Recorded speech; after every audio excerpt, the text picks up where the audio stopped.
Hey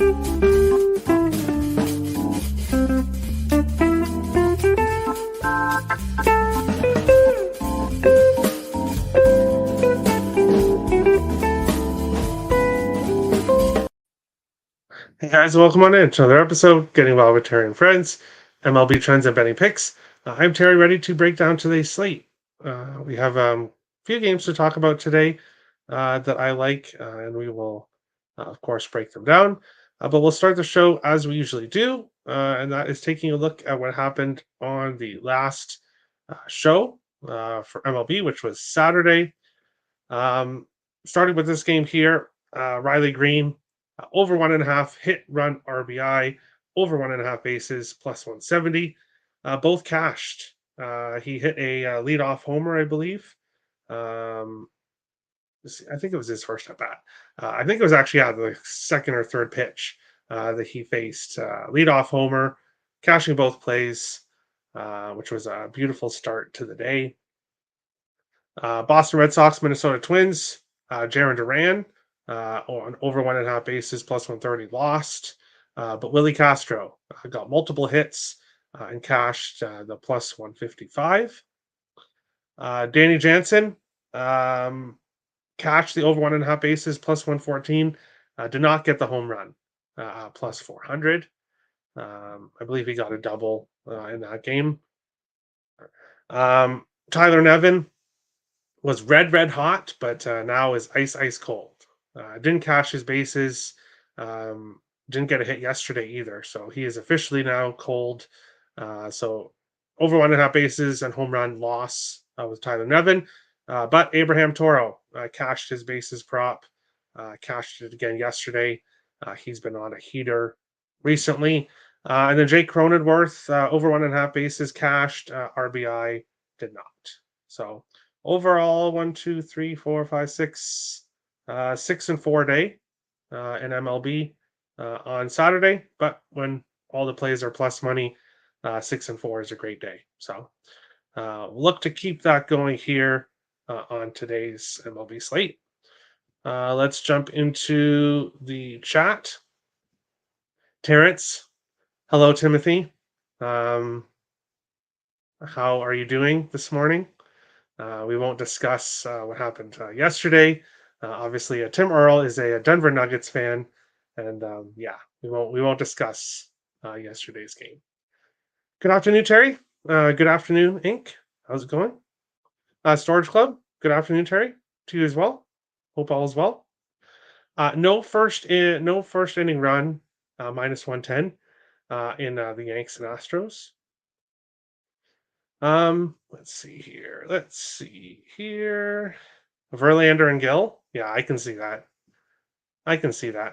I believe quite a few of the Yankee players struggle. Let me see here. Yeah, not too bad. Rizzo is 0 for 8. Juan Soto 2 for 11 against Verlander. But yeah, I like that. Isai, good day, Terry. Hope you're keeping high spirits this week. Yeah, things aren't going too bad.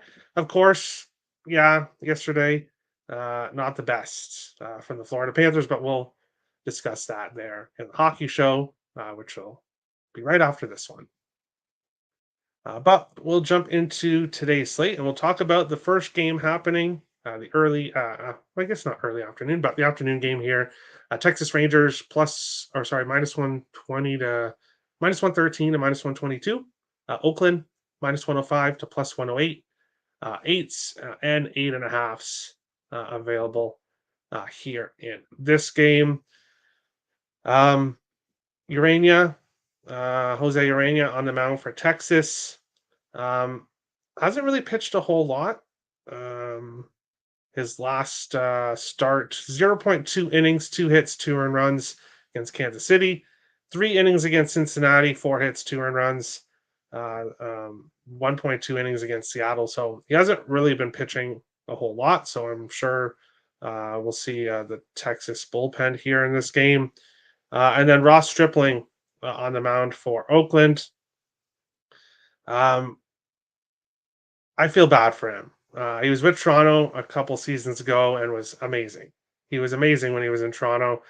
And now, of course, he is in Oakland, and Oakland's not having that bad of a season at all. I don't think any of us expected Oakland to be flirting with 500 at this point. But Stripling has not been one of the bright spots for Oakland. He is coming off his first win, though, against Pittsburgh. 3 hits, no earned runs, no walks, 2 strikeouts, 6 innings, and a win against Pittsburgh. But Pittsburgh started the season off very well, but now it's kind of repeating what they did last year and kind of falling off after a hot start. Now he faces this Texas Rangers offense, which can be really strong at some points, but then can go kind of ice cold as well. Um, Recently, for me here, I've got 2 plays, or actually 3 plays technically.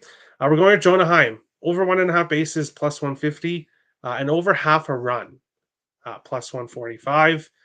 He has a run in 3 of his last 4 games, a hit in 4 games in a row, multiple bases in 3 of his last 4 games. So he has been hitting the ball very well, 2 for 5 against Stripling. So we will take Jonah Heim here.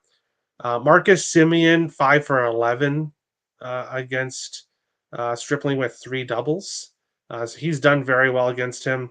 Um, didn't have the best game yesterday. A couple games in a row here, he hasn't had the best game. So I'm staying off Marcus Simeon, but won't be surprised to see him have a big day.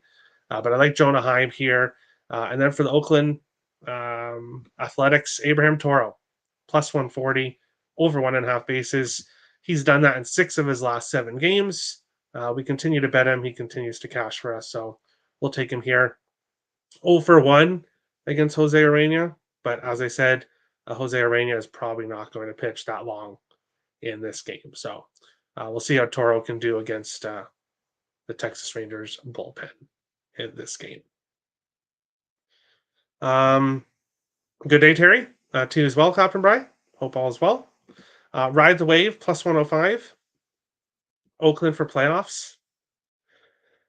When it comes to Oakland money line, hey, I've enjoyed betting on Oakland this season, but this is a very difficult spot. And I'll be honest with everyone, I have no sides in MLB today, and none yesterday either. The last couple of days have been tricky, and this is one where I'm not confident on either side. I could see Texas winning. I don't know what we're going to get from Texas's pitching, the pitching from Texas here in this game. So ultimately, I can't get to a side here in this one. Oakland for the playoffs. I don't know. I don't think so. I can't see them being buyers, and their roster is going to have to face some tough teams, and I don't think they're good enough here. Over 7.5, and of course the same 2 player props you have. Awesome. I like it, Captain Bry. A's money line or run line. Texas can't hit on the day. Like during the day? Is that a stat? Leaning A's? Yeah, I can't get to a side in this one, but I like some player props, so we'll hope for a higher scoring game here. Moving on along to the next game, which is between the Detroit Tigers and the Cleveland Guardians. Detroit plus 110 to plus 118. Cleveland minus 128 to minus 135. 8.5s right across the board here in this one. Let's see. Here on the mound for Detroit is Kenta Maeda, who is coming off a great start in his last game against St. Louis. Recording his first win. 4 hits, 1 earned run, 5 strikeouts, no walks in 6 innings. So pitched pretty well there. And in his previous start against Tampa Bay, 5 innings, 3 hits, no earned runs, no walks, 5 strikeouts. So Kenta Maeda has pitched very well his last 2 starts coming into this game. Logan Allen, coming off a loss against Houston, 7 hits, 2 earned runs in 5.2 innings, Before that, a loss against Atlanta, 5 hits, 4 runs, 2 walks, and then a win against Oakland, but 5 hits, 3 earned runs, and 3 walks. So Logan Allen hasn't really been pitching all that well recently. He has given up at least 1 home run in 3 of his last 4 games, giving up 2 home runs against the Yankees, 2 home runs against Oakland. Also, his first start of the season against Oakland, he gave up 2 home runs. So Logan Allen can give up some home runs, and there just so happens to be a very hot hitter right now for the Detroit Tigers, and that's Riley Green. Here in this game, he has a hit in 12 of his last 14 games. He's got a home run in 4 of his last 7 games, multiple bases in 6 of his last 7 games. He's been great for the Detroit Tigers. He's 1 for 3 against Allen. And the way Green's hitting the ball right now, I got to take him over 1.5 bases at plus 140. And then the way Allen has been giving up home runs, we'll take Riley Green to get a home run as well for a quarter unit at plus 560 in this one against the Cleveland Guardians. Oakland has faced a top 5 strength of schedule so far, handled it pretty well. Yeah, well, I don't strength of schedule. It's kind of early to tell what teams are actually that good and like what teams are actually bad, in my opinion. So Detroit Cleveland over 8.5 sounds good. Riley Green, hit, run, RBI, or total bases, or home run. Any way you can bet him. Yeah, I agree. I agree in this one. We'll move on along to our third game we're going to be talking about, which is the Seattle Mariners and the Minnesota Twins. Seattle plus 125 to plus 132. Minnesota minus 143 to minus 150. Eights right across the board here in this one. Minnesota Twins had their 12-game win streak snapped, but turned around and got a win yesterday. And they've been playing very good baseball. Now 20-14 on the season. After a bit of a slow start, they've really picked things up lately. For Seattle, Emerson Hancock on the mound, and he had a really rough start in his first 3 games. But in the last 3, including a start in Colorado, he's given up 1 earned run in each of his last 3 starts. So has not been pitching necessarily that bad recently. And then on the other side for Minnesota, we have Bailey Ober, 3-1 with a 4.55 ERA. He's won 3 starts in a row. Last start against the White Sox, 6 hits, 4 earned runs, no walks, recorded the win, but everyone's beating the White Sox. Beat the Angels before that, beat the Detroit Tigers before that. So not necessarily the strongest of opponents here. And when I look at this game, if I was taking a side, it would have to be Seattle if I was going to take a side. But I'm not interested in fading this Minnesota Twins team right now. They just have it. They're just finding ways to win games. They're getting clutch hitting when they need it. And one of those guys that's providing the clutch hitting is Max Kepler, who has been awesome for the Twins recently. We're going to take him over 1.5 bases at plus 100. He has a hit in 12 of his last 13 games, multiple bases in 3 games in a row. So he's been playing very well for the Twins. If you wanted to take him for a run, he's done that in 4 of his last 5 games. So playing very well. Ryan Jeffers for the Twins, he also has a hit in 12 of his last 13 games.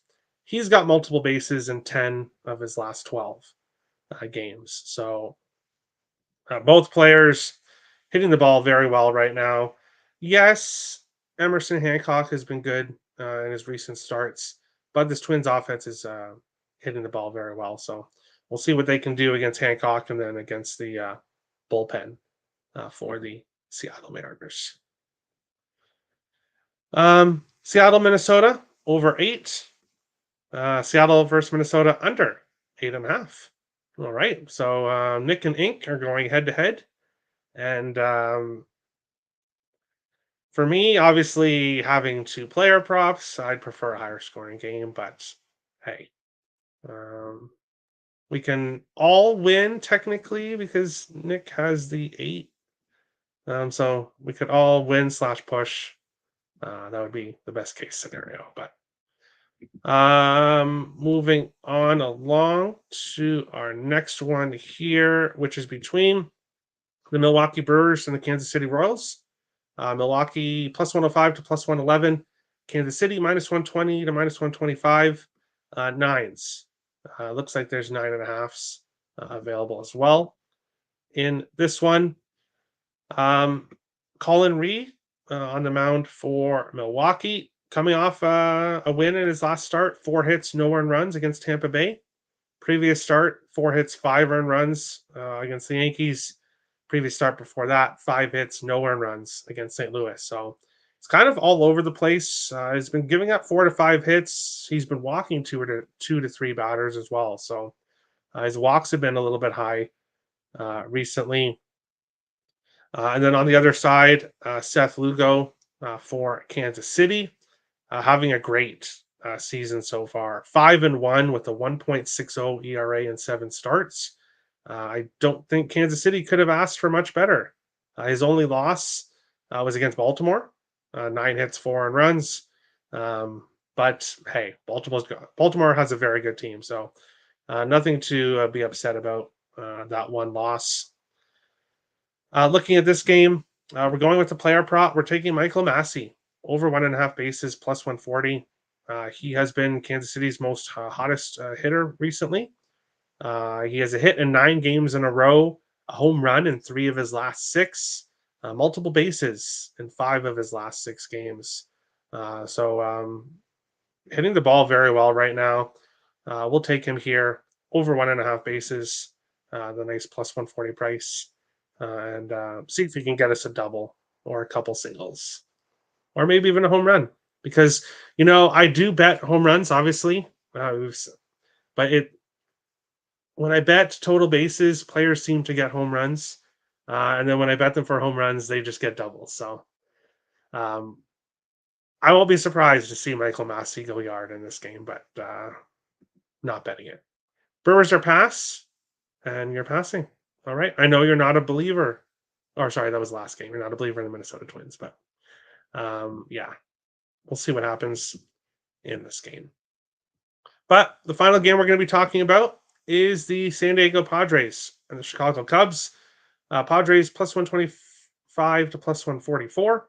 Cubs minus 150 to minus 166. 8.5s and 9s available here in this game. On the mound for I'm trying to find the San Diego is Randy Vasquez, 0-1 with a 5.87 ERA. Only pitched in 2 games so far. Got the loss against Toronto, 5 hits, 1 earned run, 1 walk against the Blue Jays, and then went to Colorado, 6 hits, 4 earned runs, and 2 walks in 2.2 innings. But obviously, it's not easy to pitch in Colorado.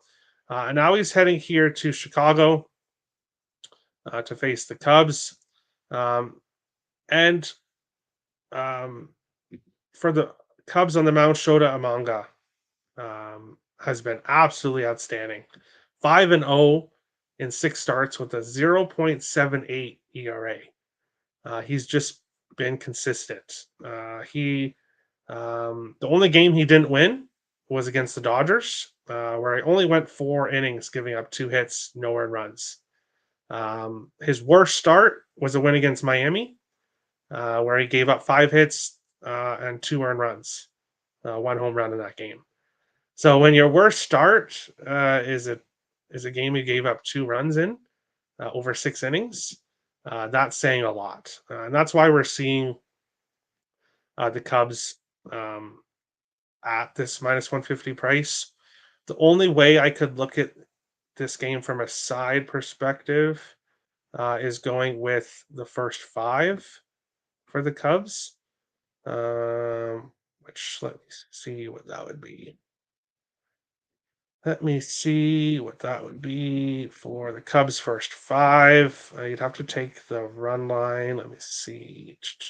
Which is minus 125, minus 130. Okay, yeah, a little bit too pricey for me there. It is in my range, but for a run line, I'd rather not. So ultimately, in this game, we're taking Christopher Morel a home run, and we're not doing a quarter unit. We are doing a half unit here. As I mentioned in previous shows, all player props are half units unless otherwise specified. Normally I do quarter units for home runs, but Christopher Morel has a home run in 4 of his last 5 games. So he is hitting the ball very, very well right now.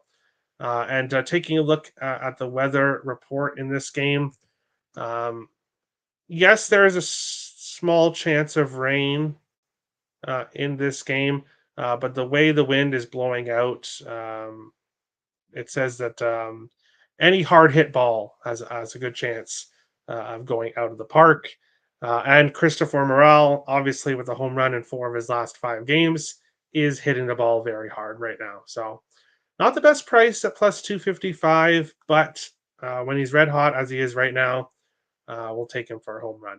And he's not necessarily red hot when it comes to an average. I believe his average last 7 days is only like 220 or something like that. But he's hitting the ball hard and far and out of the park. So that's what we want to see, and we'll take him plus 255 here in this one. Cubs -1, minus 106, and over 8.5, minus 125. All right, all right. Cubs run line plus 140. Now it's plus 125. I like it. I Why I'm not on the Cubs run line is I don't know what we're gonna get from the bullpen once Amanga comes out. And this Padres offense, obviously not the day I bet them a couple days ago, but this Padres offense has been explosive at times. And if Amanga's ever going to have a bad start, I could potentially see it being against this Padres offense. So ultimately, that's what kept me off the side here. Blue Jays first five today. What do you think? Well, Jose Barrios is on the mound. So that's one of the only times I could look to bet Toronto. But I, trust me, as a Blue Jays fan, I would love to bet on the Blue Jays, but they're just not playing good baseball at all right now. And I cannot recommend putting your money on them. Jose Barrios has lost back to back starts, both against Kansas City, a team he struggles against for whatever reason. Only gave up 2 earned runs in both starts, so he hasn't got lit up or anything. Um, Sanchez on the other side for Philadelphia. I could see why you would look at the Blue Jays first five, and that's the only way I could bet that would be first five if I was going to, but I'm not on it myself. Cubs first five minus half minus 109. You got a great, yeah, you got a great price earlier. Run line plus 146. Now it's skyrocketed. Yeah, everyone is betting the Cubs. Hopefully that's not a bad thing. Totals and Wrigley will tell you everything you need to know. Total 8 or lower, 7-2 to the under, 8.5 or higher, 5-2 to the over. Hey, if the game's going to go over, I like it because that probably gives a good chance to Mr. Morel to get a home run. And yeah, I did notice the high total in Wrigley, and that's something to keep an eye on. Because it'll tell you, like Nick said, it'll tell you what you need to know. You also have a manga over 17.5 pitching outs, minus 120. Best of luck. Best of luck. He's been so consistent so far for the Cubs. Premium plays, picks and parlays. No MLB plays today. I do have another NBA play up. Thanks to those that bought the play yesterday with the Minnesota Timberwolves plus 5.5. I really should have went with the money line at plus 200. because the Timberwolves absolutely smacked the Denver Nuggets in their home court to take a 2-0 lead in the series, heading back to Minnesota. What a dominant game that was. But no brainer, easy win with the +5.5. Do have a play up in the NBA today. You can get that over on the site. If you want my NHL play, go and watch the NHL show, which is in 3 minutes. I've got 10 plays in the two NHL games today. So head over to there, or sorry, stay right here on the channel, and we'll see you guys in a few minutes. If you're watching on Twitter, because I know there are people that are, if you want to come join the live chat, come join the YouTube channel, Getting Wild with Terry and Friends on YouTube. Hit the like and subscribe button. Appreciate all the support. And maybe double results. Blue Jays first five and the Phillies to win. Hmm. Interesting. +600. Uh, yeah, I don't necessarily want to bet the Phillies to win because it is Jose Barrios who's been the Jays' best starter. So it's a tough one for me to bet the Jays right now. But thanks everyone for watching, and we'll see you in the NHL show in 3 minutes. Thanks for watching, guys.